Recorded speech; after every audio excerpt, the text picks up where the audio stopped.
Esta es una magnitud física. Bueno, no exactamente. Hoy vas a aprender qué son las magnitudes físicas, escalares y vectoriales, fundamentales y derivadas. Antes de darte un concepto, voy a darte algunos ejemplos para que lo puedas entender de forma más fácil. Un ejemplo de magnitud física es la velocidad que tiene este automóvil. Otro ejemplo de magnitud física puede ser la longitud que existe desde el suelo hasta la parte más alta del árbol, o sea, la altura. Estos dos ejemplos tienen algo en común y es que tanto la velocidad como la altura pueden ser medidos. Entonces, ahora sí, veamos el concepto de qué es una magnitud física.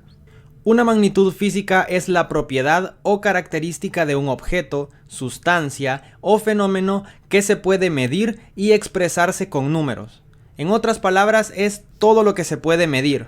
Medir es comparar una cantidad desconocida de algo con una cantidad conocida de la misma magnitud. A esta cantidad conocida se le llama unidad de medida. Las unidades son referencias que se usan para medir. Por ejemplo, si nosotros queremos conocer cuál es la altura de este árbol, tendríamos que medir. La cantidad desconocida sería la altura y la cantidad conocida sería la unidad de medida metro. Entonces, para medir, vamos a comparar cuántos metros son necesarios para poder alcanzar la altura del árbol. Luego de comparar, podemos llegar a la conclusión de que la altura del árbol son 3 metros. Ahora vamos a pasar a lo siguiente, que serían las magnitudes fundamentales y las magnitudes derivadas. Las magnitudes fundamentales son aquellas que se consideran independientes unas de otras. O sea, para que una magnitud sea considerada fundamental, no debe depender de otra magnitud.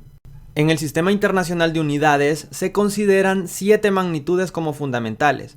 La masa, que se mide en kilogramos, la longitud, que se mide en metros, el tiempo, que se mide en segundos, la temperatura, que se mide en Kelvin, la intensidad lumínica, que se mide en candela, la cantidad de sustancia, que se mide en mol, y la intensidad de corriente, que se mide en amperio. Luego tenemos las magnitudes derivadas, que a diferencia de las magnitudes fundamentales, las derivadas sí necesitan otras magnitudes para poder formarse. O en otras palabras, una magnitud derivada es aquella que se forma por 2 o más magnitudes fundamentales. ¿Recuerdas el primer ejemplo en el cual marcábamos la velocidad de un automóvil? La velocidad es justamente una magnitud derivada, ya que depende de una longitud y de un tiempo. Y como recordarás, la longitud y el tiempo son magnitudes fundamentales. Algunos ejemplos de magnitudes derivadas son la velocidad, que se mide en metros por segundos, la aceleración, que se mide en metros por segundos al cuadrado, la fuerza, que se mide en kilogramos por metros sobre segundos al cuadrado.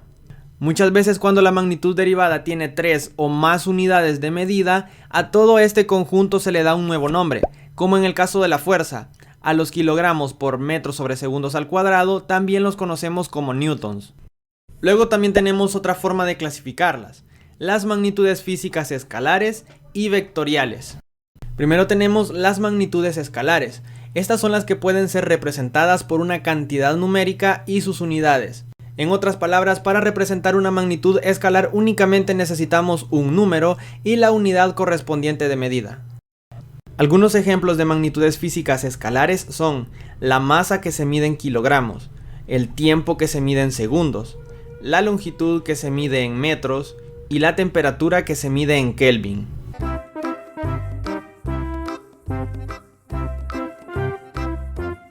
Luego tenemos otro tipo de magnitudes que son las vectoriales.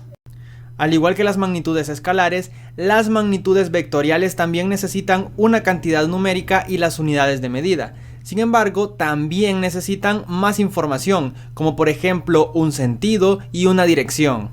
Algunos ejemplos de magnitudes físicas vectoriales son la velocidad, que se mide en metros por segundo, la aceleración, que se mide en metros por segundo al cuadrado, y la fuerza, que como ya dijimos se mide en kilogramos por metro sobre segundo al cuadrado, pero se nombra como newtons. Deja tu like si te gustó este video y espero que hayas aprendido acerca de las magnitudes físicas.